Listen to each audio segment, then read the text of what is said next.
Video में हमने blood का जर्नल इंट्रोडक्शन पढ़ा था।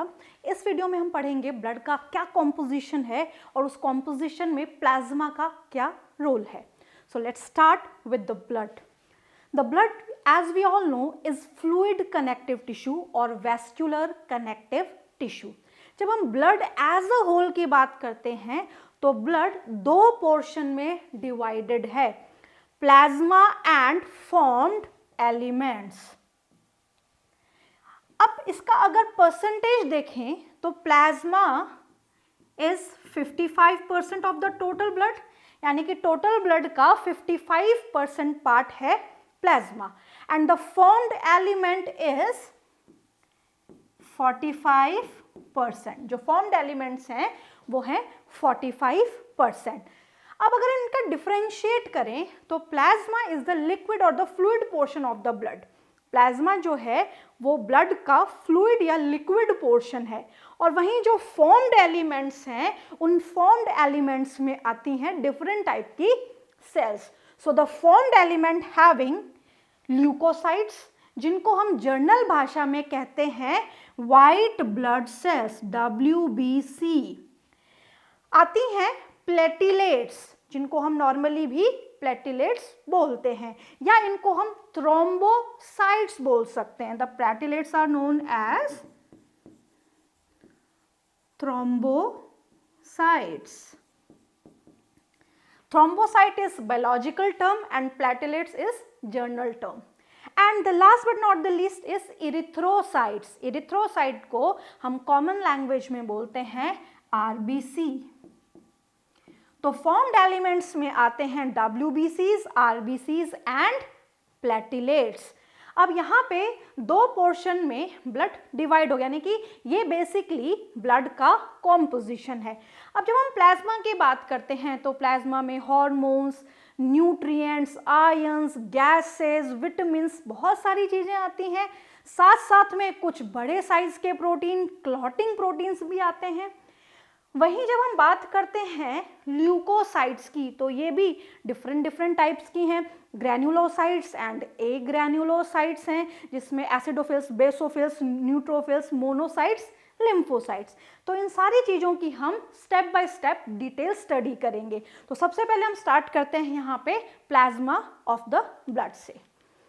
तो सबसे पहले जब हम प्लाज्मा की बात करते हैं तो प्लाज्मा में 90 to 92% वाटर है। जो प्लाज्मा है दैट इज स्ट्रॉ कलर। ये स्ट्रॉ कलर फ्लूइड है, यानी कि इसका जो रंग है वो हल्का पीला रंग है, और इसका जो पीला रंग है वो बेसिकली होता है बिलिरुबिन के डिग्रेडेशन के कारण। तो यहाँ पे बिलिरुबिन जब डिग्रेड होता है तो वो प्लाज्मा को कलर देता है, और वो कलर ही इसको बनाता है पेल येलो, यानी कि फीका पीला रंग, जिसको हम बोलते हैं स्ट्रॉ कलर।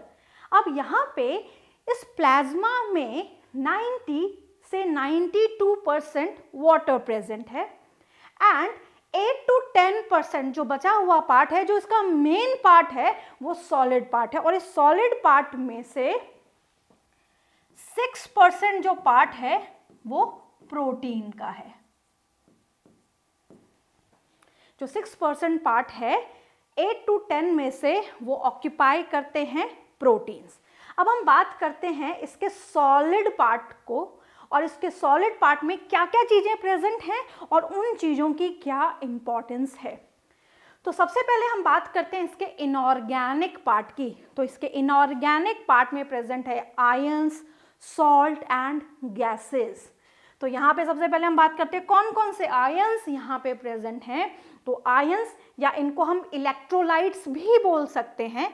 आयंस या इलेक्ट्रोलाइट्स कहाँ पे प्रेजेंट होते हैं? प्लाज्मा में प्रेजेंट है, जैसे sodium, potassium, chloride, magnesium etcetera. तो जैसे K positive, Na positive, Mg2 positive, Cl negative, Ca positive and HCO3 negative. ये सारे के सारे इलेक्ट्रोलाइट क्या बनाते हैं? इनऑर्गेनिक पार्ट बनाते हैं प्लाज्मा का। वहीं हम बात करते हैं सॉल्ट की। तो सॉल्ट में आता है सोडियम क्लोराइड, जो सबसे ज़्यादा है। ये इंपॉर्टेंट बात है, कि सबसे ज़्यादा जो सॉल्ट NaCl है या कॉन्सेंट्रेशन किस सॉल्ट की प्लाज्मा में सबसे ज़्यादा है, तो सबसे ज़्यादा कॉन्सेंट्रेशन है NaCl की। Next KCl, MgCl2, magnesium chloride and sodium bicarbonate भी प्लाज्मा में प्रेजेंट है। इसी के साथ साथ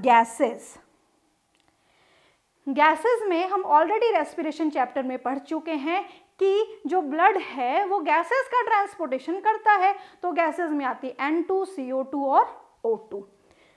तो यहाँ पे गैसेस भी प्रेजेंट होती हैं इसमें ब्लड में, और बेसिकली ब्लड में कहाँ पे प्रेजेंट है, प्लाज्मा में। नेक्स्ट हम बात करते हैं ब्लड के, बेसिकली ब्लड के प्लाज्मा पार्ट के ऑर्गेनिक पार्ट की। अब यहाँ पे हम इसको प्लाज्मा पार्ट ही बोलेंगे क्योंकि हम प्लाज्मा पार्ट ही डिस्कस कर रहे हैं, तो यहाँ पे ऑर्गेनिक पार्ट की बात करते हैं। तो ऑर्गेनिक पार्ट में प्रेजेंट है विटामिन्स, न्यूट्रिएंट्स। अब यहाँ पे जो न्यूट्रिएंट्स प्रेजेंट हैं, यहाँ पे न्यूट्रिएंट्स में क्या क्या आएगा, जैसे glucose, amino acid, fatty acids,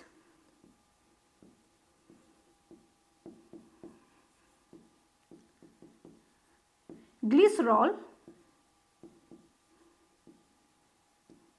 ये सारी की सारी चीजें प्रेजेंट है nutrients as a glucose, amino acid, fatty acids and glycerol. कहाँ पे प्रेजेंट है, प्लाज्मा में प्रेजेंट है। एक्सक्रीटरी मैटर भी प्लाज्मा में प्रेजेंट है, जैसे urea, ammonia, urea, uric acid. ये सारे के सारे क्या हैं, सेल जनरेटेड वेस्ट हैं। जब सेल वेस्ट जनरेट करती है तो सेल अपने पास कोई भी वेस्ट नहीं रखती है, वो सारा वेस्ट कहाँ पे भेज देती है, ब्लड के पास भेज देती है। ब्लड फिर उसको किडनी की सहायता से, लीवर की सहायता से, लीवर उनका ब्रेक डाउन करता है और किडनी उनका एलिमिनेशन करती है बॉडी से। तो इस तरीके से सब्सटेंसेस का ट्रांसपोर्टेशन, वेस्ट का ट्रांसपोर्टेशन भी बॉडी में चलता रहता है। हॉर्मोन्स का, बहुत सारे हॉर्मोन्स भी प्लाज्मा में प्रेजेंट हैं, जैसे हम बात करें पिट्यूटरी ग्लैंड के द्वारा रिलीज किए गए hormone FSH, LH etcetera, TSH, ये भी पिट्यूटरी ग्लैंड रिलीज करता है। एड्रीनल ग्लैंड के द्वारा रिलीज किए गए हार्मोन जैसे एड्रीनलिन, ये सारे के सारे हार्मोन, एंडोक्राइन ग्लैंड से रिलेटेड जितने भी हार्मोन्स हैं वो सारे कहाँ पे प्रेजेंट हैं, plasma portion of the blood में प्रेजेंट है। अब यहाँ पे एक और इम्पॉर्टेंट बात, कई बार हम विगरस एक्सरसाइज करते हैं, हम बिल्कुल एक्सरसाइज करने के आदी नहीं है, बिल्कुल अडेप्ट नहीं है एक्सरसाइज करने के, बट सडनली हमें लगता है कि आज हमें एक्सरसाइज कर लेनी चाहिए। तो जब हम सडनली एक्सरसाइज करते हैं तो उस सडन एक्सरसाइज से जो विगरस एक्सरसाइज हमने की है उसकी वजह से क्या होता है, हमारी जो ब्रीदिंग रेट है वो बढ़ती है, यानी कि हमारी जो मसल्स हैं उनकी ऑक्सीजन डिमांड बढ़ती है।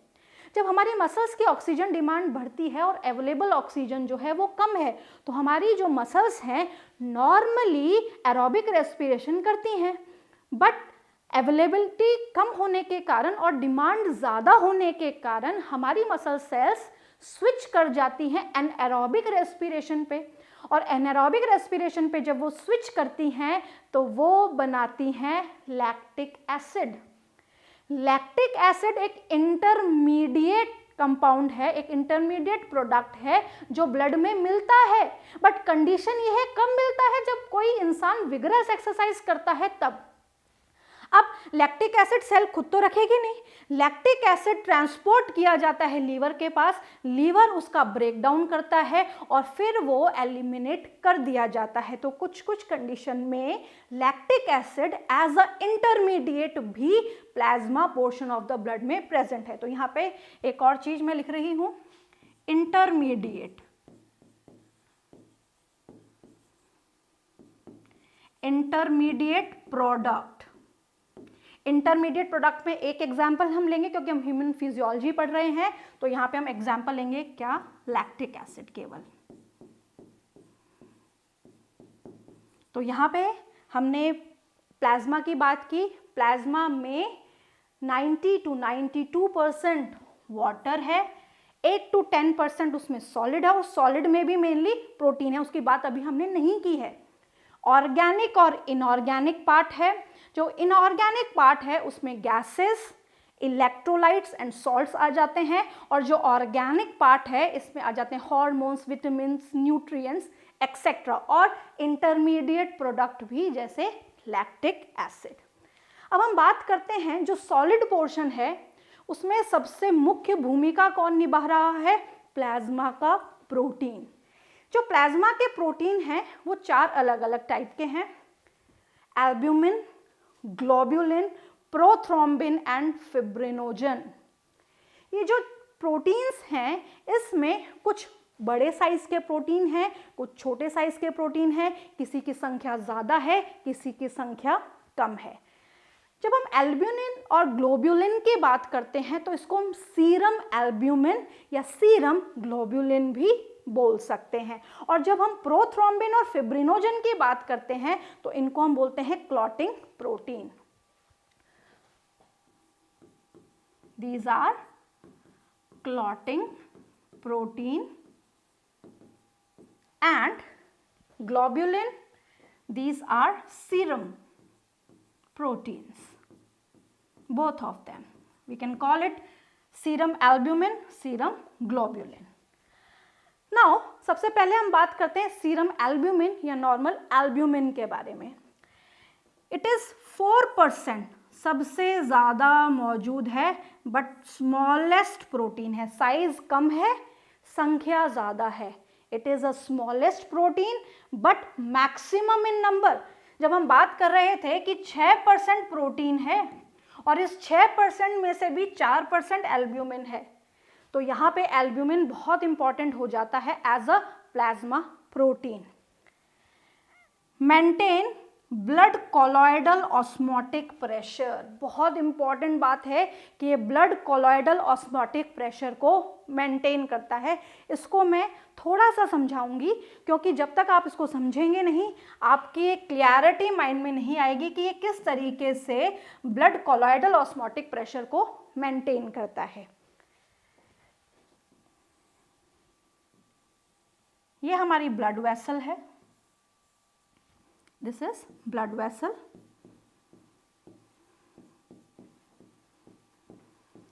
and this is our tissue. ये हमारा टिश्यू है।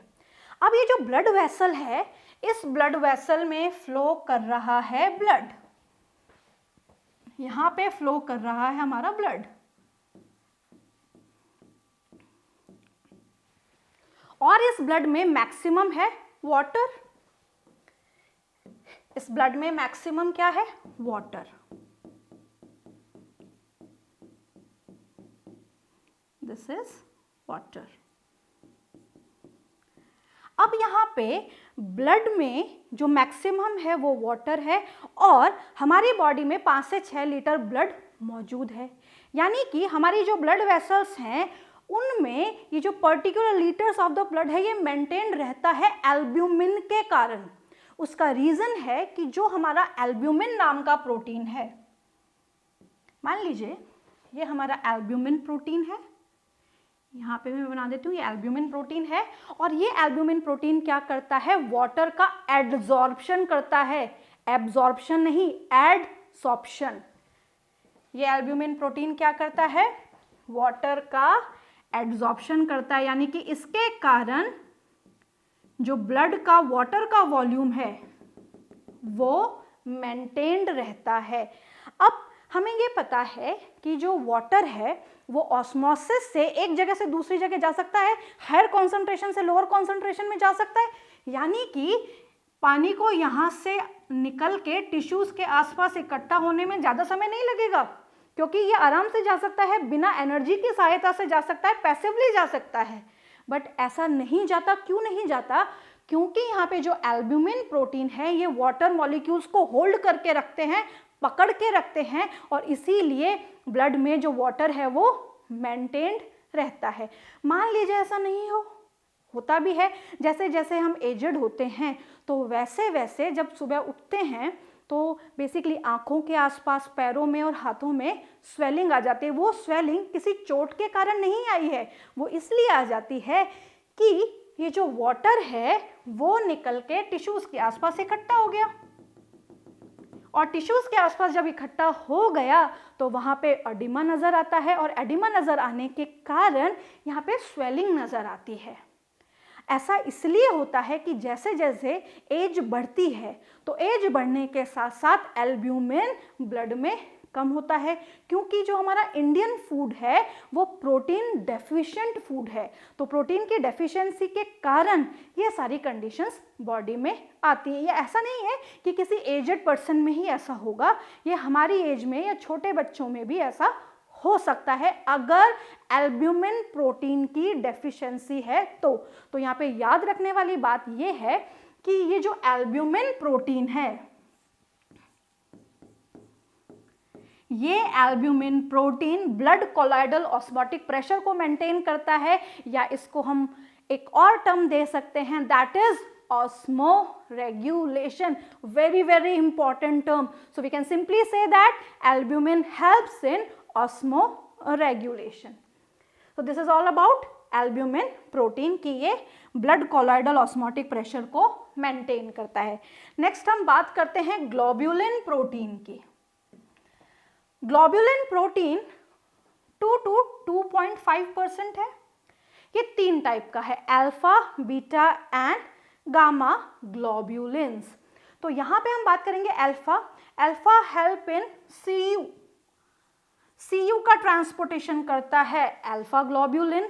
बीटा ग्लोब्यूलिन Fe आयरन का ट्रांसपोर्टेशन करता है, एंड गामा ग्लोब्यूलिन्स एंटीबॉडीज बनाता है, और एंटीबॉडीज को हम बोलते हैं इम्यूनोग्लोब्यूलिन, जिसको हम रिप्रेजेंट करते हैं Ig से। तो यहाँ पे जो ग्लोबिन प्रोटीन है, इसको अगर हम जनरली बोलें कि छोटे साइज का ओवल प्रोटीन है, और इसका मुख्य काम हमारी बॉडी में है एंटीबॉडीज बनाना, और एंटीबॉडीज को हम क्या कहते हैं टेक्निकली, इम्यूनोग्लोब्यूलिन। इन इम्यूनोग्लोब्यूलिन को हम कैसे रिप्रेजेंट करते हैं, Ig से। नेक्स्ट हम बात करते हैं क्लॉटिंग प्रोटीन की। तो जो क्लॉटिंग प्रोटीन है ये मात्रा में कब होते हैं, 0.3%, इट इज ऑल्सो 0.3%, बट ये लार्जेस्ट होते हैं साइज में। तो यहाँ पे जो सीरम प्रोटीन है इनकी साइज कम है, बट उसमें एल्ब्यूमिन का नंबर सबसे ज़्यादा है। बट वहीं अगर हम बात करें फाइब्रिनोजन की तो इनका नंबर कम है बट साइज बड़ा है। तो यहाँ पे दे आर लार्जेस्ट, बड़े हैं साइज में, और इनका मेन काम है ब्लड को क्लॉट करना। कभी हमें इंजरी हो जाती है, चोट लग जाती है और हमारा ब्लड बहने लगता है, तो उस फ्लोइंग ब्लड को क्लॉट करने का काम, यानी कि उसको रोकने का काम करते हैं प्रोथ्रोम्बिन एंड फाइब्रिनोजन। ये पूरा रिएक्शन हम पढ़ेंगे जब हम ब्लड क्लॉटिंग के बारे में पढ़ेंगे कि किस तरीके से क्लॉट रिटेंशन होता है। तो इस वीडियो में हमने पढ़ा कि प्लाज्मा क्या है और प्लाज्मा के क्या क्या कॉम्पोजिशन है और उनकी क्या इंपॉर्टेंस है। अब एक और यहाँ पे बात हम देख लें कि जब हम ओवरऑल प्लाज्मा के बारे में जानते हैं तो हम इसके फंक्शन आसानी से लिख सकते हैं। जैसे अगर हम यहाँ देखें तो यहाँ पे हमें ये समझ में आ रहा है कि ब्लड कोलॉइडल ऑस्मोटिक प्रेशर या ये ऑस्मो रेगुलेशन कर रहा है, तो इसका एक फंक्शन आ गया ऑस्मो रेगुलेशन, पहला फंक्शन। ये एंटीबॉडीज बना रहा है, इसका दूसरा फंक्शन, क्योंकि जो चीजें हमने पढ़ी है वहीं से फंक्शन निकल के आ रहे हैं। तीसरा फंक्शन, ये ब्लड की क्लॉटिंग करता है, साथ साथ में ये मिनरल, न्यूट्रिएंट्स, विटामिन्स, हार्मोन्स का ट्रांसपोर्टेशन भी करता है। और एक बहुत ही इंपॉर्टेंट फंक्शन है यूनिफॉर्म डिस्ट्रीब्यूशन ऑफ हीट। तो यहाँ पे यूनिफॉर्म डिस्ट्रीब्यूशन ऑफ हीट। अब ये हीट कहाँ से जनरेट हुई? हमारी बॉडी में बहुत सारे रिएक्शंस चलते हैं और वो रिएक्शंस हीट जनरेट कर रहे हैं, हीट प्रोड्यूस कर रहे हैं। तो जहाँ पे हीट बन रही है उसको यूनिफॉर्मली डिस्ट्रीब्यूट करने का काम भी कौन करता है? प्लाज्मा करता है। अब plasma also contain digested nutrients, amino acids, glucose, fatty acid, glycerol, ये सारी बातें हम कर चुके हैं कि ये सारी चीज़ें प्लाज्मा में होती हैं और प्लाज्मा के थ्रू ट्रांसपोर्ट होती हैं। इसी के साथ साथ वेस्ट भी होता है, urea, uric acid, creatinine, important. Creatinine एक वेस्ट प्रोडक्ट है जो ब्लड में प्रेजेंट होता है। Anticoagulant, very important. हमारा जो ब्लड है वो हमारी ब्लड वेसल्स में लगातार फ्लो करता है बिना रुके, वो क्लॉट नहीं होता क्योंकि हमारे पास नेचुरल एंटीकोगुलेंट है, उसका नाम है हेपेरिन। तो heparin is a anticoagulant which is present in the blood. This is a natural anticoagulant. Defence के लिए भी हमारे पास बहुत सारी चीजें हैं, जैसे lysozyme, properdin, hormones and vitamins. Lysozyme and properdin basically यहाँ पे क्या करते हैं, हमारी बॉडी में जो ब्लड में इन्फेक्शन होता है उसको रोकते हैं, उसको मिनिमाइज करते हैं। यहाँ पे कुछ इंपॉर्टेंट बात कि जो हमारा ब्लड है उसमें ग्लूकोज, यूरिया या कुछ इंपॉर्टेंट सब्सटेंसेस हैं, उनकी मात्रा कितनी होनी चाहिए, ये क्वेश्चन आता है, तो आपको डेटा याद होना चाहिए। सबसे पहले हम बात करते हैं blood glucose level. Blood glucose level 100 ml of blood में होना चाहिए 80 to 100 मिलीग्राम्स, यानी कि 80 to 100 मिलीग्राम्स पर 100 ml ऑफ ब्लड में होना चाहिए फास्टिंग कंडीशन में। ये कंडीशन कौन सी है, फास्टिंग कंडीशन, यानी कि जब हम सुबह उठ रहे हैं और हम ब्लड टेस्ट कराने गए तो उस वक्त बिना खाए जो ब्लड लेवल, बेसिकली ब्लड में जो ग्लूकोज लेवल आ रहा है वो इतना आना चाहिए, that is fasting condition. Normal blood cholesterol level, यानी कि ब्लड में जो नॉर्मल कोलेस्ट्रॉल लेवल है वो कितना होता है, that is 150 to 260 milligram of 100 ml of blood. 150 से 260 मिलीग्राम पर 100 ml ऑफ ब्लड। फिर हम बात करते हैं normal urea level in the blood, यानी कि normal blood urea level, that is 70 to 30 milligram पर 100 ml of blood. 17 to 30 milligrams per 100 ml of blood. If the blood urea become more than 40 milligram per 100 ml, normal condition है 17 to 30, but उसी जगह अगर हम बात कर रहे हैं कि ये 40 मिलीग्राम से ज़्यादा हो गया पर 100 ml, तो 40 मिलीग्राम पर 100 ml अगर यूरिया ब्लड में मौजूद है तो उस कंडीशन को हम बोलते हैं uraemia. This condition is known as uraemia. अगर जनरल भाषा में बोलें तो ब्लड में नॉर्मल कॉन्सेंट्रेशन से ज़्यादा यूरिया का मिलना। इसमें जो आरबीसी है वो इरेगुलर शेप हो जाती हैं, the RBCs become irregular in shape and called bird cell. ये क्वेश्चन भी आता है कि यूरिया के ज़्यादा होने से आरबीसी पे क्या फ़र्क पड़ता है, तो यूरिया के ज़्यादा होने से जो आरबीसी की डिस्कॉइडल शेप है वो इरेगुलर हो जाती है, चेंज हो जाती है, और उनको हम बोलते हैं बर्ड सेल्स, और वो स्प्लीन में जाके डिस्ट्रॉय हो जाती हैं। तो इस वीडियो में हमने पढ़ा प्लाज्मा के बारे में कि प्लाज्मा क्या है, वो किस किस चीज़ का ट्रांसपोर्टेशन करता है, उसका फंक्शन क्या है, और वो नॉर्मल कंडीशन में कितना बेसिकली पर 100 ml ऑफ ब्लड में उसमें कितना यूरिया, कितना ग्लूकोज, कितना कोलेस्ट्रॉल प्रेजेंट है। तो this is all about plasma.